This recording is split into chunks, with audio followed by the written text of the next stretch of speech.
ஹாய்ங்க. இன்னைக்கு நம்ம கிச்சன்ல ப்ரான் தொக்கு இப்படி ஒரு டைம் செஞ்சு பாருங்க. உங்களுக்கு டேஸ்ட் ரொம்ப பிடிச்சிரும். திரும்ப திரும்ப பண்ணுவீங்க.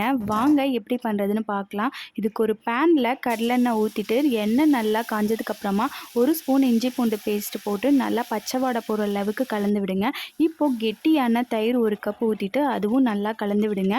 இப்போ நம்ம மசாலாலாம் ஆட் பண்ணிக்கலாம். காரத்துக்கு ஏற்ப மிளகாத்தூள், மஞ்சத்தூள், மல்லித்தூள், உப்பு, கறி மசால், கொஞ்சமாக பெப்பர் பவுடர் சேர்த்து நல்லா கலந்து விடுங்க.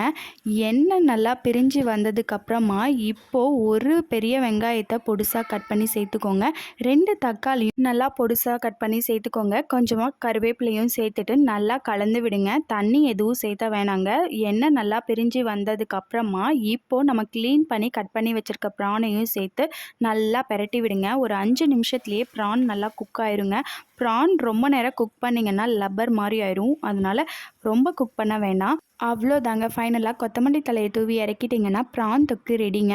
இது ரொம்ப பண்ணுறது ஈஸிங்க. நீங்களும் ட்ரை பண்ணி பாருங்கள். அப்படியே கூட சாப்பிட்லாங்க. டேஸ்ட்டு சூப்பராக இருக்கும்.